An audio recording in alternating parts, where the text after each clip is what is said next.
Halo rekan-rekan mahasiswa yang berbahagia. Pada kesempatan kali ini kita akan belajar bersama tentang ekonomi politik media. Kajian tentang ekonomi politik media merupakan kajian yang cukup menarik, apalagi saat ini kita berada di era media yang sedang berubah dengan cepat, terutama dengan berkuasanya media-media online atau media-media digital. Nah, pada pertemuan pertama kita ini, kita akan membahas pemahaman tentang ekonomi politik. Sebelum ke depan, kita akan berfokus pada ekonomi politik pada ranah komunikasi dan spesifik lagi ekonomi politik pada ranah media. Perspektif ekonomi politik itu menjadi perspektif yang cukup menonjol dalam kajian komunikasi, dalam riset-riset komunikasi saat ini. Misalnya kita merujuk pada buku Vincent Musco, The Political Economy of Communication, yang menjadi salah satu buku rujukan utama dalam kajian ekonomi politik komunikasi. Nah, sejak tahun 1940-an, pendekatan ekonomi politik telah memberi jalan kepada kerja-kerja para ahli di berbagai dunia, belahan dunia untuk mengkaji tentang ekonomi politik. Nah, penyebaran kajian ini terus terjadi sampai saat ini, termasuk di kita di Indonesia. Mari kita pahami definisi ekonomi politik.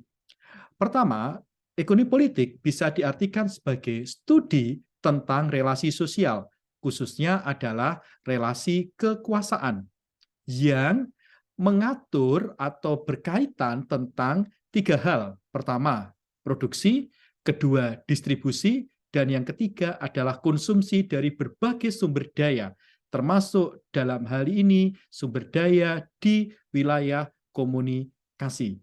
Misalnya dari pengertian ini kita bisa melihat bagaimana proses produksi, distribusi, dan konsumsi tayangan Liga Inggris di Indonesia yang dalam beberapa tahun pemegang hak siarnya berubah-ubah. Yang selanjutnya kita akan menanyakan tentang bagaimana berbagai informasi tentang pilihan-pilihan dan perhatian kita kepada media itu akan menjadi produk yang akan dijual di marketplace. Maka definisi ini membimbing kita, mengarahkan kita bahwa kajian ekonomi politik itu berusaha memahami operasionalisasi dari kekuasaan, bagaimana kuasa itu diterapkan.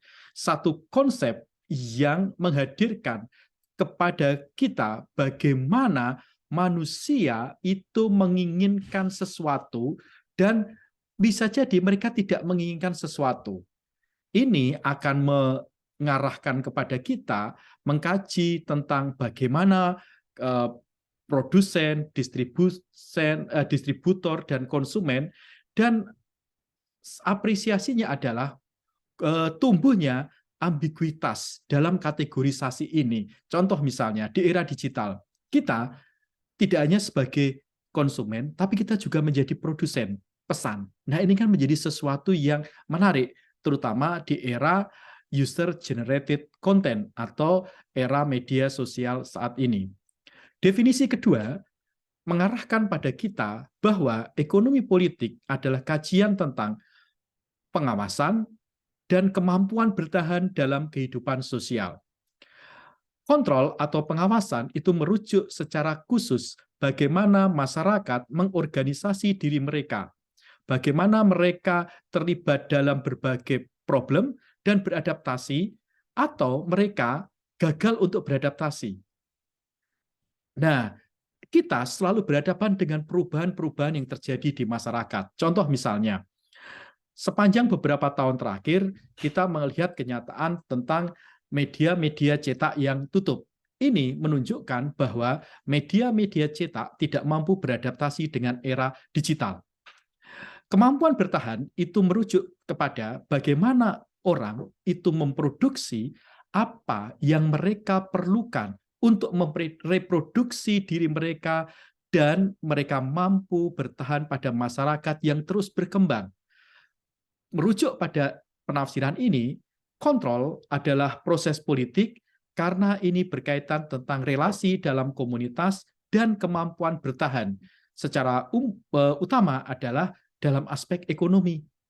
Ini melibatkan proses dari produksi dan reproduksi. Selanjutnya, kita akan melihat bagaimana kekuatan dari definisi ini, yaitu bahwa definisi ini memberikan ekonomi politik pendekatan yang akan merujuk kepada aktivitas manusia, terutama bagaimana proses manusia hidup. Definisi ini disampaikan oleh Dallas Smith, salah satu tokoh terkemuka yang mendasari pemikiran ekonomi politik dalam communication, dalam bukunya Vincent Mosco yang saya sampaikan di awal tadi, The Political Economy of Communication.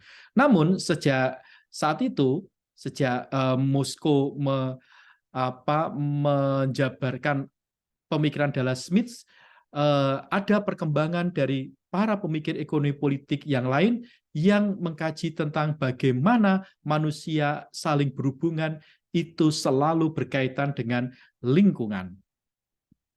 Nah, kita melihat bahwasanya perubahan sosial dan transformasi sejarah itu menjadi bagian penting.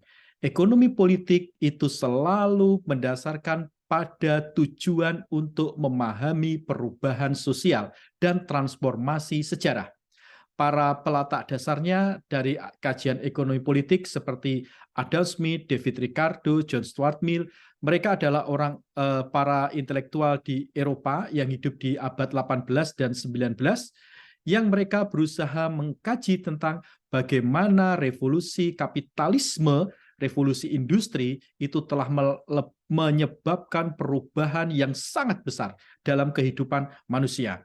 Misalnya dalam kajian ekonomi politik, secara umum kita bisa melihat bagaimana perubahan dari pekerja agrikultural menuju komersial, perdagangan, kemudian industri manufaktur, dan bahkan sekarang adalah masyarakat industri. Bahkan sekarang kita bisa melihat masyarakat kita sudah beyond masyarakat industri, yaitu masyarakat informasi. Nah, saya ambil contoh seperti ini bagaimana perubahan itu berubah. Bagaimana masyarakat itu berubah maksud saya. Yang pertama adalah dulu masyarakat diawali dengan sistem barter. Masyarakat ditandai dengan sistem barter ketika mereka ingin berdagang sebelum mengenal mata uang. Kemudian uang menggantikan sistem barter ini mempermudah. Awalnya uangnya adalah uang logam. Bahkan awalnya adalah emas, yang itu sampai sekarang dianut misalnya sistem dirham. Kemudian berganti menuju uang kertas yang lebih praktis, kemudian ada cek, nah sekarang berganti menjadi e-money. Bahkan kita pakai kris juga udah bisa. Bahkan sekarang kita bisa melihat pakai GoPay, pakai OVO, dan sebagainya. Ada perubahan-perubahan seperti ini, teman-teman. Oke, dulu saya ketika kuliah, membayar SPP atau kalau sekarang UKT di beberapa kampus disebutnya tahun 90-an bayarnya harus cash datang ke bank. Sekarang bisa menggunakan transfer. Itu kan perubahan.